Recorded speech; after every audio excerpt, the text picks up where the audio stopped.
money's something that's not important, but it's something that we do need to keep going. Literally, my milestone in life was the reason to graduate college was so that my parents can say it was worth crossing that border to give these kids a better life. Right. That was my why till I graduated college. I was never supposed to do multifamily, by the way, because I told myself that I was gonna buy 10 duplexes and all of a sudden I was gonna be the richest guy in Dallas. I was gonna pop my collar and I was like, man, I'm gonna be the billionaire of Dallas. I don't know nothing about no numbers, but I'm Yeah.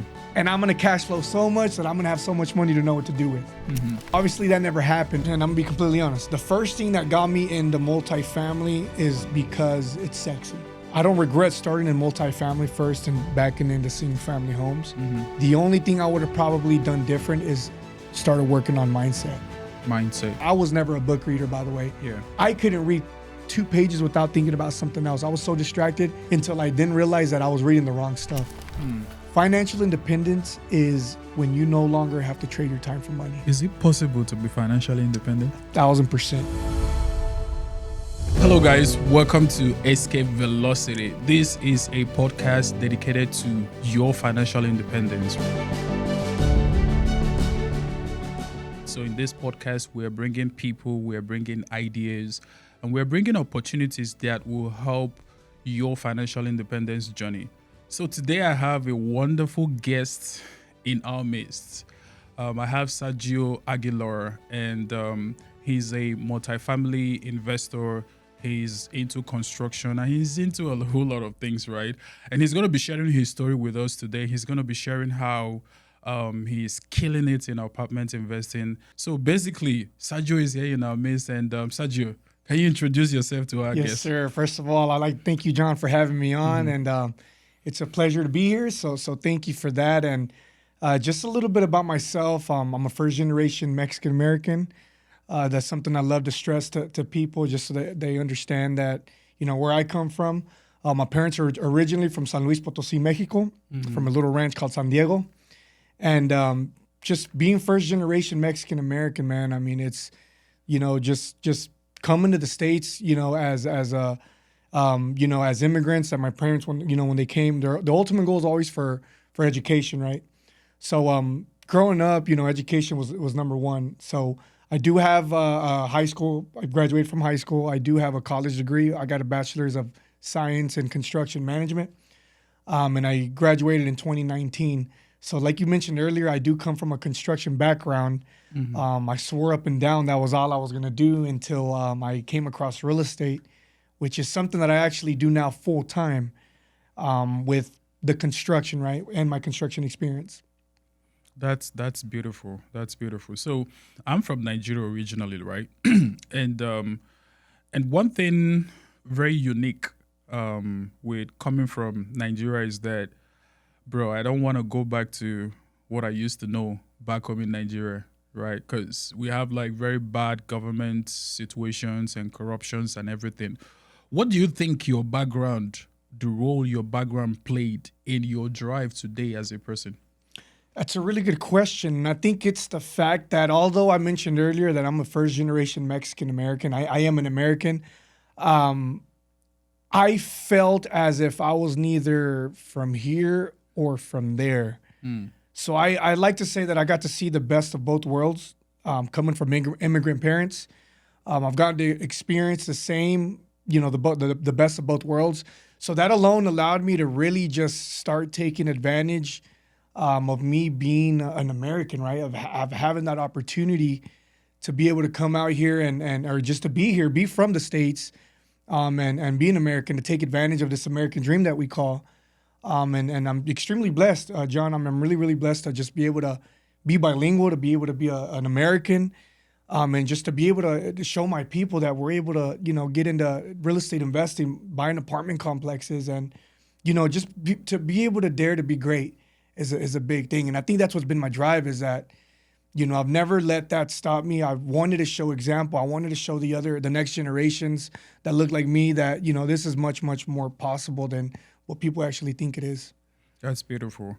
And I know you come from a construction background and then into multifamily. Sergio, what is your why? Why do you wake up every day? Why do you have the drive that you have? It started with It all started when I was a kid. Coming from the immigrant parents, right? I mean, all they did was work. That being said, I never saw them. So I felt as if I raised myself. I felt as if, being the middle child, my older brother was too old to take care of me. Me and my sister didn't really have a good relationship growing up. So she didn't really want to watch me. And then there was myself who would semi-watch my little brother. So parents worked all day, all night. My mom was a custodian, so she worked all night. When I got out of school, I never saw her. Probably saw her once a day, and maybe obviously on the weekends for the majority of my life that I could remember. So my dad, worked construction, so he was out and about working all day. And all this just to put money on the table, right? So I never saw my parents, John. I just don't really have that much memories. We were too broke to go out and do family activities. So it's something that I never resent them for, man. I think I'm extremely blessed that I was able to be raised that way. But I truly believe that, that's my why. I want to not only be financially free, but I want to be there for these kids that I'm going to have in the future. I was a very active kid growing up. I was pretty darn good at everything that I did. I won art competitions. I was a wrestling All-American in college. I was a varsity sophomore when I played football. Anything and everything that I did, I was pretty legit at it. And the only part is that I never had my parents to go out and support. Why? Because they were working.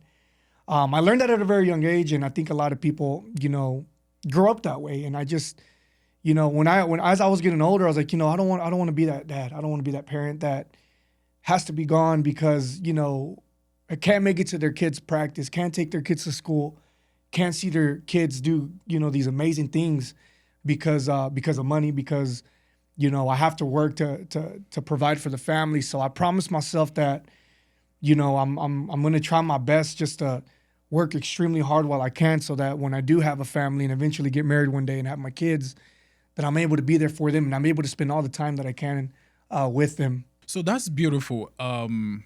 It was a particular day that my relationship with money changed, right? This particular day, I was privileged to be in a position to help out a widow, right? So this lady had lost her husband, and I'm going to tell this story, but I want to ask you this question so that you can prepare your mind.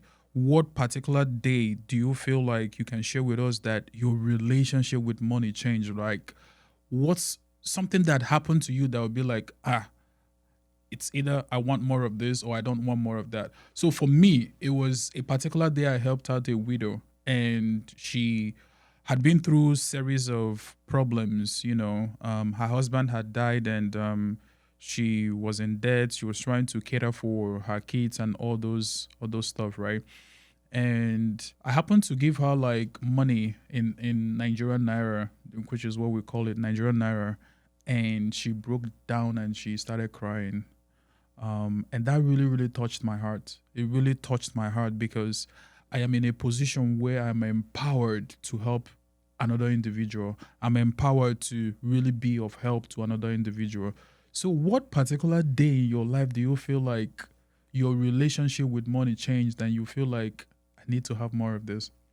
It's actually, I have two dates, and I don't know if you're ever going to have this answer, but I have two dates. Yeah.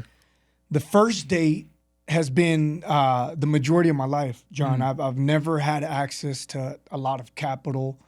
I've always had the aspirations of being wealthy and being free. And I think we all have that dream, right? We all want to just we all want to have so much money where, we're able to have and buy whatever we want in life. So that's the number one date. The second date it was 2023. It was last year when my concrete company was in a very, very, very rough date. We're in $1 million in debt. We're having conversations of bankruptcy. Me and my brothers. I mean, this was a time where we saw no money, we saw no cash flow come in, and as all this is happening, I have a smile on my face this whole time on the media. If you go check out my social media, all of 2023, I look like a normal kid, but in reality, I'm going through some stuff with some issues with my family. And as I mentioned earlier, I'm the middle child. That means I have an older brother, I have a sister, I have a mom, I have a dad who I truly look up to. And that if anything were to happen financially, I felt if anything were to happen emotionally, I can go to them because, they're the people that I truly look up to, right? Well, in this case, for the first time in my life, we truly hit a brick wall. It was August 18th of 2023. I'll never forget this day on a Friday. We were supposed to pay our guys, and we knew we didn't have the money. And the guys are sitting across from me and my dad. We're at a construction site in McKinney, Texas, the McKinney Airport. And for the first time, I saw my dad get nervous. My dad's my hero. My dad, nothing scares my dad. So I've always looked up to them because of that. So when he got down on his knees and we crouched and we said, and he asked me at the time, a 28-year-old, what are we gonna do? He's like, what are we gonna do? How are we gonna pay these guys? And at this time, I had been in the real estate for 2 years. I have personally made some investments. I had some cash coming in. And for that first time, I said, I'm about to take a risk on ourselves. But, at this point, my dad doesn't know what to do. I don't know what to do. I'm kind of like, well, what the heck do we do? We're so, caught off guard. And he said to me, he's like, dang, what are we going to do? And he's nervous. And I know he crouched down. I crouched down. I'm like, damn. I was like, well, you know what? I have some money. Let me just make payroll this week. And we'll see what happens. And I was like, I don't know if I'm going to see this money again, but let's just do what we got to do for the business at this time. That moment, my life changed because I knew that money is something that's not important, but it's something that we do need to keep going. We obviously were leaders to these guys. I mean, these guys, they're employed by us. They have their families to feed. So at that point in time, it put that fire in me once again. And it was like, I cannot struggle. This will never happen again to me where, we don't have the money to pay our guys, but we just don't have the money at all. You know what I'm saying? So I don't want money to ever be a problem to my family, whether it's my immediate family or my kids or my wife and kids, I like that. And that's such a powerful story. And I know that obviously that was in the construction space, and part of your process for making sure that doesn't happen again is your journey into multifamily, right? Correct. So how did that transition happen? Are you still into construction? Are you full-time in real estate right now? So how did the transition happen? So thank God I'm full-time into construction. I'm sorry, I'm full-time in multifamily and real estate. Okay.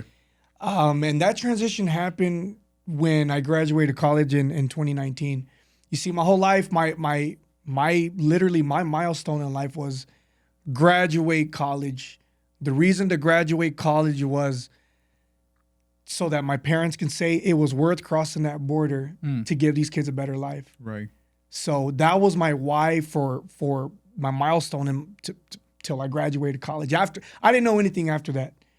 So when I finally graduated college in fall 19, and I saw how happy my parents were and proud, I finally decided to step into the corporate world. And I was probably 3 months in, and I got there at 6:30 a.m. And I started just thinking, okay, I'm graduate. Like, what's next? Like, I'm starting my career in the construction industry. Like, I asked myself the question, is this what I'm going to do for the next 25, 35 years of my life? Is this what it's going to be?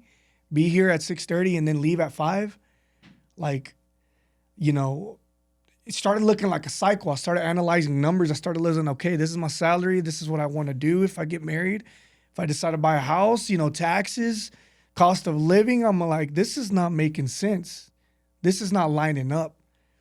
So as I'm getting this reality check, I'm like, I need to do something, and I don't think being in construction full time is going to help. So that's when I decided to take initiative, and I started reading the Rich Dad Poor Dad book, which really put my mind into perspective of understanding what true assets and liabilities were in life. because I wasn't disciplined at that time. I wasn't financially disciplined, right? I didn't know about saving. I didn't know about investments. So when I started to understand the difference, where I was on the cash flow quadrant, I was an employee.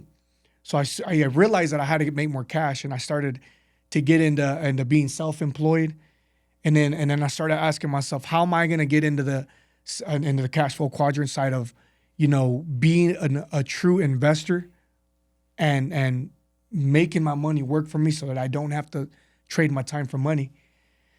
So that's when I started doing the pivotal change, John, into getting into real estate and then getting into multifamily. I was never supposed to do multifamily, by the way. That's just something that I decided to think big for a weekend, because I told myself that I was going to buy 10 duplexes, and all of a sudden I was going to be the richest guy in Dallas. I was going to pop my collar, and I was like, man, I'm going to be the billionaire of Dallas. I don't know nothing about no numbers, but I'm going to get 10 duplexes. That's the number. Yeah. And I'm going to cash flow so much that I'm going to have so much money to know what to do with. Mm-hmm. So obviously that never happened. I read the book. As I was reading the book, it really just started creating this algorithm on my social media, and then Grant Cardone started popping up. And that's when I went to my first seminar, and that's the only reason why I even thought about multifamily. I didn't even think it was possible. What year was that? This was 2021. 2021. And it had just turned 20. It was actually 2020. Then it turned into, no, it was December 2021. Yep. That was kind of how I, that same year was the year I started like going to conferences myself. Yep. I started with, Brad Sumrock, and then moved on to Grant Cardone. And basically I usually say something about key motivation index, right? Key motivation index is the term I use to categorize people who are super motivated with the routes that they are going. So with apartment investing, if you have that key motivation index, basically you're going to be seeing the person everywhere, right? You go to Grant Cardone, you run into the person. You go to Brad Sumrock, or you go to any other of this mentorship, you run it, because they are knowledge seekers. They're always seeking for knowledge. So that's great. But I want to know, why multifamily? Why do you think that multifamily is that space that you have to be in to be able to create that cash flow for you? What was it about multifamily that gave you that conviction that this is the space to be in? So the first, and I'm gonna be completely honest, the first thing that got me into multifamily is because it's sexy. It's so sexy to be able to talk about the type of assets that we're buying. Not a lot of people do it that I know, right? And I think it was a very attractive asset to get into at first. And then as I started educating myself throughout my journey, right, John, we're talking about appreciation. We're talking about, what depreciation is, and understanding how money works, understanding the tax bill and the tax advantages. That's when I started seeing, holy crap, this is just a heck of an investment. I'm a huge fan, coming from the construction industry, of forced appreciation. I love that we're able to force appreciation of assets, in a 3 to 5 year period, and not sit there and wait maybe 10 years for it to appreciate. So I love how we're able to accelerate appreciation of an asset, as little as 2 to 3 years rather than wait, right? So I think that's just something that I loved about the multifamily, but that's number one. Number two is really just the depreciation. And the reason why I say that is because I think a lot of us, and the middle class, and I don't know if you would agree, the middle class is stuck in such a scarcity mindset, that some of these people don't even want to make a lot of money because they don't want to pay taxes on it. Yeah. But if they were to understand, if they were able to have that financial literacy where it's like, hey, it's okay to make a lot of money, but there is other avenues you're able to invest. The key word is invest your money into an asset class where you're able to depreciate that, and you're not able to pay taxes. I mean, it's just a phenomenal state to be in. I think that's what a lot of people don't understand. And it goes back to what I just said, the lack of financial literacy and how money works. And if you're able to dabble into multifamily and take advantage of those, the depreciation and the tax advantages, I mean, it would be a better place for a lot of people. That's beautiful. So we've talked about appreciation. We've talked about depreciation. I want to know some of your undertakings in apartments. I know that you guys recently closed some multifamily units. Could you talk to us about some of the experiences you've had so far closing deals, and how are those deals going? Yeah, I mean, well, for one, I think I think we all get very selfish when we start looking at multifamily. When I first started, my ultimate goal was to buy a whole complex by myself. That was the number one thing that I said. I was, man, I'm gonna go and I'm gonna go buy this. I'm gonna go manage it. As you start to get into the game and you start to actually be, in the mix of being a lead general partner, lead sponsor, you really start to understand that you do truly need a team to take down these properties. Number one, you can't do it alone. Um, and I think that the cool thing I learned is that when you're able to come together as a team and have people like yourself join this journey, is you're able to scale faster. So if there's multiple people on the team, help multiple people raising capital to help you close on an asset, I mean, you're able to scale faster. You're not only buying one property in a year or one property every 5 years. Now you're buying 3 to 4 a year with a solid team, right? That's lesson number one. Lesson number two is that, every property is different. Every single property that we've closed, the raise has been different. The business plan has been similar because we are buying Class Cs, Class Bs, where we're forcing appreciation. But maybe the situation is different as far as a management standpoint. We have one asset in North Dallas where the volume is there. People are running in there. People love that asset. It's not that hard to keep it occupied. It's in a hell of a location. But the rehab, because of the age of the property, is extremely, extremely heavy. Now, on our asset in Arlington, Texas, 133 units, that property is in another phenomenal location. Maybe the rehabs aren't so heavy as they are in our North Dallas one, but we did come in trying to execute and buy this property, taking over the management. The lack of management, the lack of ownership that was provided from the previous owners, really put the property in a very, very tough position of keeping it occupied. So those are some of the challenges that we're actually experiencing on that asset, is really the volume of people coming in, the traffic, the marketing is a lot that we're having to pivot on. But I mean, we are in a very, very phenomenal stage on that property, and then the assets that we are a part of, and we've closed on. I mean, they're doing great. They're doing great. I know one of the assets in Arlington, it's 43 units. That one's just, I mean, it's already grown like 4 or 5 million in worth of value. That's something that's going to be a longer term hold for our investors, and they absolutely love it. So I would probably say that all of our properties are performing phenomenal. I mean, they're doing great. Thank God we haven't had to do a capital call.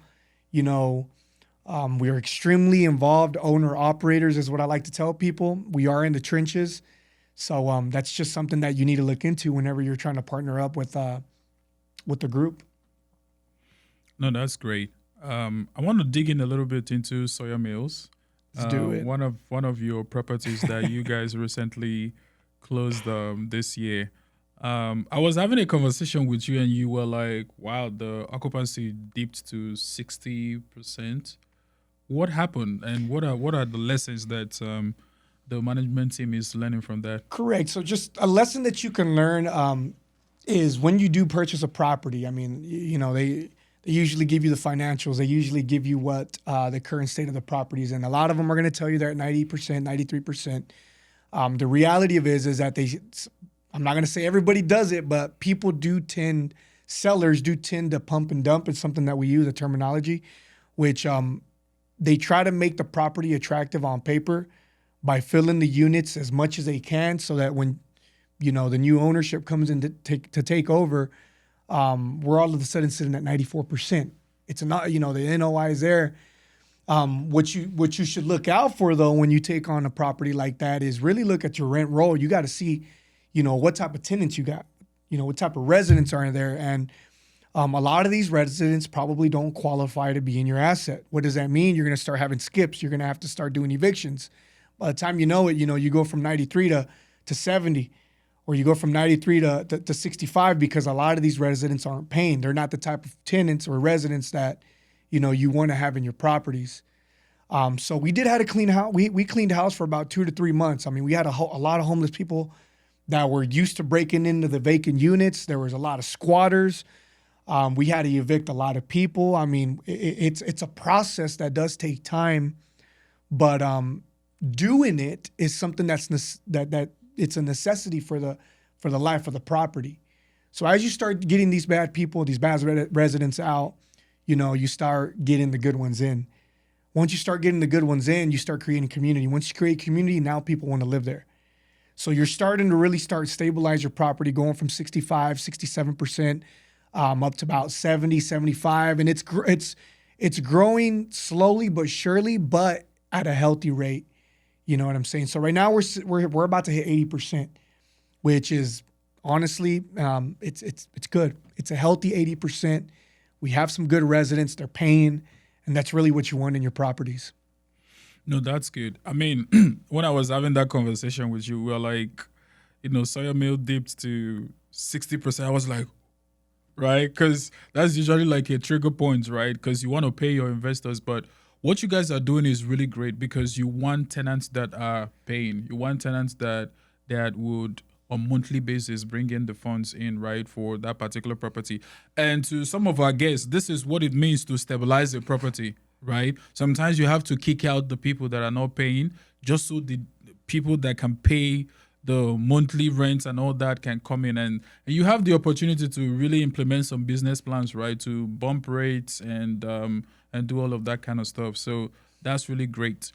So Sergio, what is your real estate buying deal box, right? What should an apartment have to make you think that this is a good deal, number one? Are you very specific in the number of units that you are buying?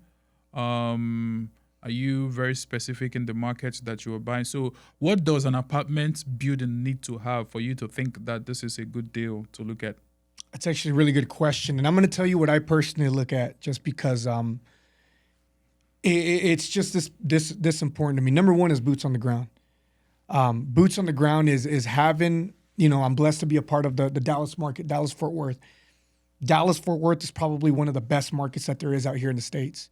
You know what I'm saying? So even Grant Cardone shopping out here. Mm-hmm. So being boots on the ground in a very, very hot market is number one. So for me to be able to be here in Dallas and shop in Dallas and to be able to have number one control of our properties for our investors so they can see that we're performing is solid. So accessibility to the market that you're in, number one is boots on the ground for me. The second thing is we don't buy any properties that are 35 units and below. I know a lot of people want to start small, but here's the number one thing you want to remind yourself every single time you want to think about purchasing something below 35 is that the property needs to cash flow enough to have its own property manager on site. Because the one thing you don't want is you don't want somebody calling you at midnight saying that the toilet's broken, saying that there's someone's breaking in. Because now all of a sudden now you're the property manager. So we always make sure that we buy assets that are at least 35. The rule of thumb is 35 units and above because the NOI supports an on-site property manager full-time. The second thing is I personally love Class C, C pluses, maybe 70s builds now and above just because we love the force appreciation. I mean, this is where we come in and with our in-house construction team, and just kill it and rehab these units and have control of the construction management side of things to where we're able to control and dictate how much we're truly investing into each unit, So that's something that I love. 70s builds, 30 plus units, Class C's, in a phenomenal location in Dallas.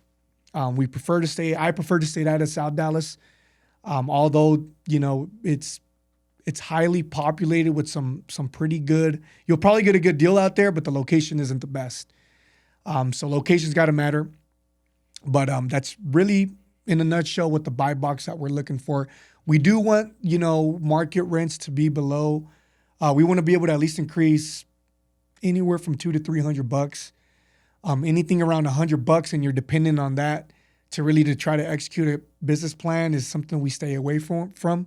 But we want to be able to increase rents about $200 to $300 is really the rule of thumb. Anything above that is a bonus, but that's something that we love. We also like to stay conservative. We don't depend on extra income to affect our purchase. What we like to at MIA, what we like to consider the extra income, it's actually the cherry on top.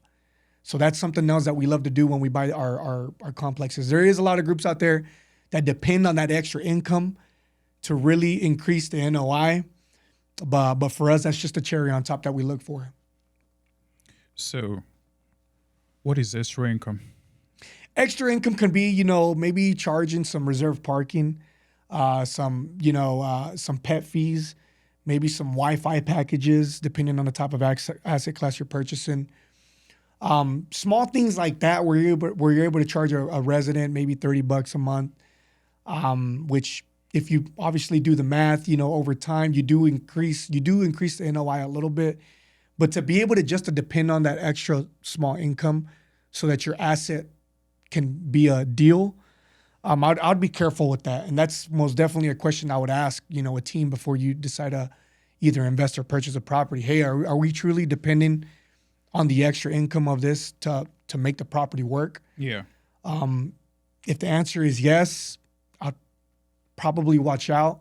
Mm-hmm. But we most definitely love that cherry on top for us because that's just a bonus for us and our people. So does that mean that you don't include the extra income in your underwriting? That is correct. The way we underwrite, we don't. We personally don't include it, but we account it for just because we know that it's going to come, but we don't let it determine that that's what's going to boost our rents up $300 a month. No, that's great. Yeah, there's a lot of times where we leave it out. Yeah. Okay. I think I've heard Grant Cardone say that too, that, he likes to leave it out. But you mentioned a whole lot of things here, and, I'm very cognizant of the audience that we have, right? So it's something that you keep on saying about that you like Class C's asset, Class C plus, right? Because you like the forced appreciation. So can you give us an example? Number one, explain what is forced appreciation, right? And give us an example of where you've actually implemented that. Correct. I'm gonna use two examples. One example, the forced appreciation is let's just talk about a single family home. Yeah. When we buy a property, let's just say for when you flip a property, let's just say you buy it for $100,000, you invest 20 into it, and all of a sudden the value of that property is valued at, let's just say, $250. What you did there is you forced appreciation because you invested a dollar amount to make it look nicer, to make it more attractive, to where somebody's gonna, overpay for that. Mm-hmm. Same thing with our apartment complexes. When we're able to go in there, forced appreciation by renovating units, coming in with new management, maybe put in some new light fixtures, improving the quality of the complex itself. That's when you're doing the forced appreciation and you're making it a better place. And because you come in and you invest into that property that way, in that manner, you're able to increase rents by $100, $200. When you're able to do that across the board over 80 units, 100 units, you are forcing depreciation and you're increasing the NOI on that property. And now you're increasing the value maybe in a year span or two, sometimes a couple $1 million. I know that in our Casa San Luis asset in North Dallas, 63 units in 1 year, we actually increased it by $3 million value because of the forced appreciation tactic that we use, which is why I love Class C's. That's the reason. And we have construction experience on the team. Oh, yeah. That's beautiful. That's beautiful. I think being vertically integrated has a whole lot of perks with it, right? 1,000%. A lot of advantages to it because you can now, get your own construction, forced appreciation, just all within in-house, right? And not depend on outside contractors. So, talking about markets, there's something about like being in good market, right? You are in a market that you feel like you have a lot of traction of individuals, of tenants who want to move into that market, want to live in there. Dallas is a phenomenal market, and that's why we try to stay invest in Dallas, Houston, San Antonio, the whole Texas triangle. But it's something about apartment is that the quality of the apartment, the quality of the cash flow is really, really, really, really dependent on the type of tenant you have. The quality of your cash flow is dependent on the type of tenants you have. So why is it important to have good tenants in your apartments? Why is it important to be in a good market? Number one. Why is it important to have like good tenants in your apartment? Good tenants and residents, what they're gonna do is they're gonna pay on time, right? We're obviously, when we buy apartment complexes, we have a business plan. When we're talking to investors, we're telling them this is what we're projected, right? We always say project. We're gonna project to make 6 to 8% annually, because the property is gonna be cash flowing so and so, right? This is all a projecting that we're doing. Now, if we sit here and start to fill our occupancy high and with residents that aren't paying and aren't paying, our cash flow is not going to be there. Yeah. If there's no cash flow, John, we cannot make distributions. If we don't make distributions, we are letting investors down. And at the end of the day, I mean, we don't have any funds to essentially not only operate, but to distribute to investors. When you're in that position, I mean, it gets very, very tough just because when we are talking to investors, we're saying, hey, 9 to 12 month stabilization period. The minute you tell these people that you can't do that or that it's going to be another year, you start to lose a lot of trust. But it all goes back down to the individual that's in control of getting the right people in, and that's the on-site property manager. And that's something that we're extremely delicate with. That's something that we don't play around with. The minute we see someone that's not working out, that's not really on our mindset, on our way of doing things, I mean, we replace them. Simple as that. Because there's a lot at stake. There's time is of an essence here. We have to execute a business plan. We have to get in there, renovate units, and get them filled with good residents. And if there's somebody on the team that's not on board, they got to go. So. The key individual that's super important. It doesn't matter what third party property management company you hire. The individual that's key is the on-site property manager that's going to help you get those, to your point, the quality residents that are going to be paying every month. That's beautiful. That's beautiful.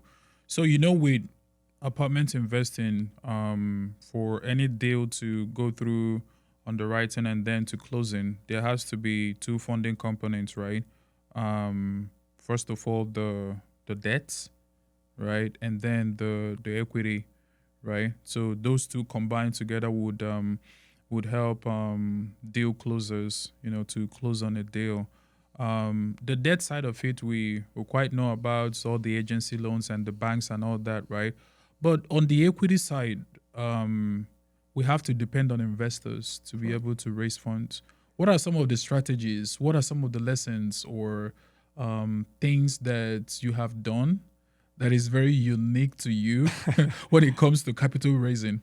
I think that's extremely important, and I think one of the things is number one thing is that people don't, from my experience, people don't invest into the deal; they invest into you. So if you're able to truly go out there and demonstrate that what is it that you're doing and is making sense, what is it that you're representing is who you truly say you are. If you're out in the trenches showing people that you're actually educating and you're a very active investor in the multifamily sector, you're going to be easily trusted. When you're able to be easily trusted, and that's when people are going to start just throwing money at you. It's as simple as that.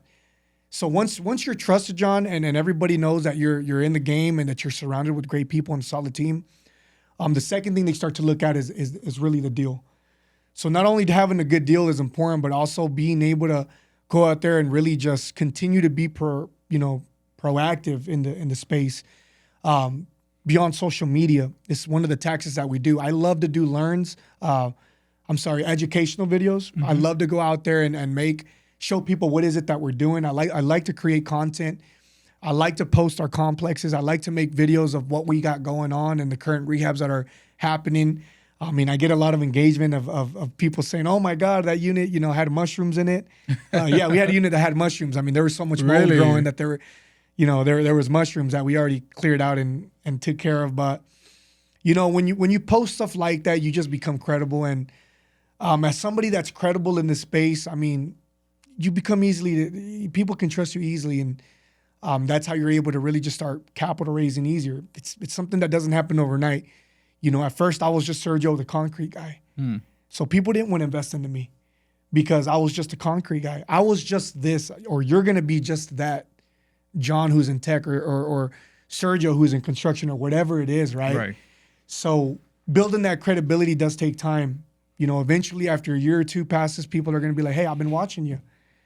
I've seen you're doing great things. Let's have a conversation. I've had people that reach out to me 4 years later, hey, I've been watching you for 3 years. I see that you're buying apartments. I see that you're doing good. How can I get in?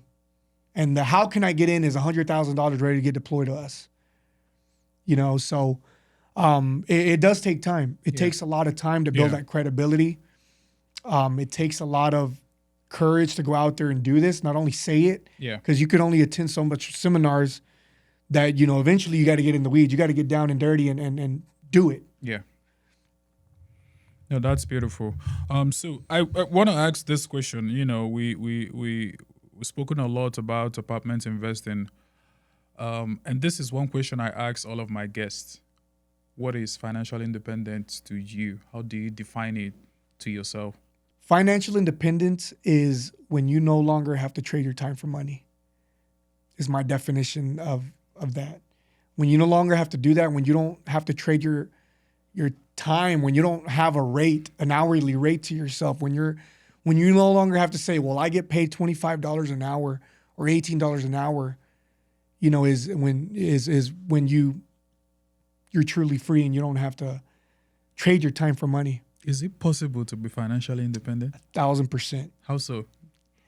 I mean, that's a good question. It's a good question, and I'm going to talk from my experience. I mean, once you get into the sector of really just building a skill, once you learn how to build a skill that's going to teach you how to make more money, where you don't have to go say, well, I got to go put in 8 hours to make $1,000. Well, ask yourself, how can I go make $1,000 today by building a skill or learning a new skill that's going to help me get there faster? It's really what I did. I was making a pretty decent amount of salaries, but I was like, it's just not enough. Yeah. The cost of living's going up. What am I going to do to make a little more money so that, I can be financially free?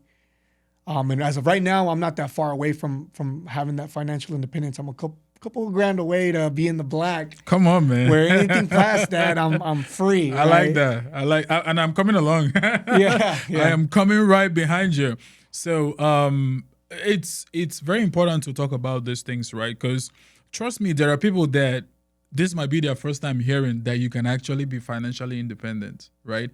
There are people that this might be their first time hearing that. And I know why I'm doing all of this, right? The reason why we are doing all this podcast is because we want the word to go out there, but not only going out there, but to go far, to reach like the people that don't believe that it's possible, right? So that's what we all are here doing, right? By acquiring apartments that will help to buy our time back. I have an apartment right now that pays me $300, and that $300 could easily be $3,000, and it can also be $30,000, and shoot, it can be $300,000, right? And this is how I'm buying back my time back. I'm buying back, my the time I've committed to corporate America. I am going to buy it back, right? By acquiring all these assets, and this is the game the rich people play. By buying businesses. I mean, I took a course with Mark Cuban. That dude has about 204 different businesses that are paying him on monthly basis or weekly basis, And here we are doing it by buying one apartment at a time. So that's really great. And financial independence is possible. It's possible, right? You have to work on it. You have to figure out what vehicles that will take you there. And not all vehicles are created equal. That's why we love apartments, right? Because with apartments, you have the potential to cash flow on monthly basis or quarterly basis or what have you, right? And then the potential to double your money while you wait, right? You're collecting the cash flow and then you have the potential to double your money after 5 years. And that's why we love apartments. So, Sergio, as we draw close to the end of the podcast, I want to know how you keep yourself inspired. how do you encourage yourself? Because I know there are lots of ups and downs in this business. There are days you don't wish to, go out of your house, right? But how do you keep yourself inspired in this apartment investing space? I think if there was something that I would have done different, John, is I don't regret starting in multifamily first and backing into single family homes. Mm-hmm. The only thing I would have probably done different is started working on mindset. Mindset is probably the number one thing that I would have done different. And to answer your question is every single day I do things that suck. Like you said earlier, I mean, nobody wants to work every single day. Nobody wants to work, wake up early. We're human beings. Yeah. So that being said, what I do every single day, and this is just my ritual, I wake up at 4 a.m. every single day. I hit the gym at 5 a.m. Nobody wants to wake up that early. I don't. I want to sleep until 9 and if I could, 10 o'clock if I could, right? Oh, yeah. So I wake up at 5 a.m. I work out at 5 a.m. I cold plunge for 3 minutes. I saw that. I'm sorry? I saw that. Yeah, I cold plunge for 3 minutes. Yeah. I read 2 chapters of a book every single day. That alone right there helps me get my day started, and I feel like an animal because psychologically I feel like I'm ahead of everybody. And you got to do things that suck, when nobody's looking, and that's just the reality of it. There's a lot of books that I've read that really inspired me to keep going. But one of the books that I wish I would probably put first was probably the No BS time management book. And that book right there is just phenomenal. It's a really, really great book. Going back to the whole conversation we were having earlier about, trading your time for money and time is just so valuable. And if you're able to really learn how to manage your time effectively, and really understand how time works and what your hourly rate is, and you'll read in the book, you'll stop doing a lot of the BS that you're doing right now. You'll learn to be more productive. You'll learn how to take advantage of the time that we all have, which is 24 hours a day. Yeah. And really, John, to answer your question in a nutshell, is reading books, doing the things that suck. I do everything that nobody wants to do. And I think that's I get a thrill off of that. So you've mentioned Rich Dad, Poor Dad. You've mentioned Cash Flow Quadrants, and you mentioned No BS Time Management. What are some other books that have changed your life? Some other books that have helped me tweak up a little bit of my personal development is probably, the classic Atomic Habits. I mean, that's another good one. That's just a reminder to yourself. It keeps you in check, right? Because we know all these things that we read in the book. We do. We know all of this. When we read it, we're like, I knew this. Yeah. But it's just a reminder to yourself, like, man, maybe I need to just work up on something else. Maybe I need to double down on that habit that I'm doing, or maybe I need to really stop doing this other thing, right? So Atomic Habits is another one. One of my favorites that I just read was Relentless. Relentless, right? And that talks a lot about how Kobe Bryant, LeBron James, and Dwayne Wade, how they have this relentless personality and how their work ethic is. Yeah. Now, although, they are professional basketball players and, rest in peace, Kobe Bryant, the book describes on how hard he worked when nobody else was looking, how his mindset was.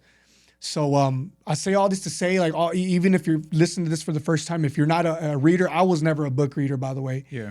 I couldn't read 2 pages without thinking about something else. I was so distracted until I didn't realize that I was reading the wrong stuff. So I love nonfiction books that talk about entrepreneurship, personal development, how to just get better at anything, right? How to make more money. I would suggest you look into those books that are about personal development and entrepreneurship. I promise you'll lock in and you'll become a reader. Oh man. So we're in the final few sections of this podcast, and it has been really explosive, bro. Like, seriously, thank you for being here. One more question, and then you tell the people how they can, reach you. What is one thing, if you can summarize this podcast in just maybe a few sentences or something, what is one thing you would want our guests to be reminded of, right? To kind of take away from this podcast? What I want everybody to take away is that being financially free as possible. You can do this. I wouldn't be here today if it weren't for the people that I hung around with. I wouldn't be here today if it weren't for the habits and the discipline that I've created. You know, when you make sacrifices for something you truly want, I mean, the sky is the limit, and you can do whatever it is that you want in this life through partnerships. So, Beautiful. we'll end on that note right there. Somebody once said that they thought they could bury us, but they didn't know that we are seeds, right? So figure out a place and plant yourself as a seed. Plant yourself, just like Sergio said, in an environment where you can grow. Seed yourself. Put yourself in a place where, just like our MIA group, right? We all come together as a community, right? And we grow together. We take down deals together. We do like big things together. For me, that's an environment for me to grow. So I see myself as a seed and I plant myself in that environment. And guess what? 5 years, 20 years down the line, I'm going to grow into a very big, mighty tree. Somebody once said that you are going to be the same person you are today in 5 years' time, except for the people you meet and for the books you read. And Sergio, thank you so much for being here today. How can people connect with you? You can connect with me on Instagram at the Cashflow Cowboy. On Facebook, Sergio Aguilar. And I mean, I'm very, very active. Yeah. If you want to learn what is it that we're doing, just click a follow. I post just literally everything. I post about personal development. I post motivational content. I post about the real estate. I post everything. So that right there should be enough to inspire you guys to just take that dive and to do whatever it is that you want. And I know we are talking real estate, right? But I always tell everybody, I encourage everybody to follow whatever it is that they want to do. Right. So, right. I mean, apartment investing is good, but that's not the only asset class that is out there. We just love apartments. Correct. Because it's always in demand. That's why we love apartments. Yeah. Sergio, it's been an honor to have you here. Truly, truly an honor. And thank you for being flexible, bro. Yes, sir. Yeah. No, thank you for having me. It's great having you here. Thank All right. you. Thank you guys for watching this episode. And I know that you must have gone back with a lot of nuggets, right? Sergio is a great guy. Connect with him on Instagram. Connect with him on Facebook. And I'll see you on the next podcast. Cheers.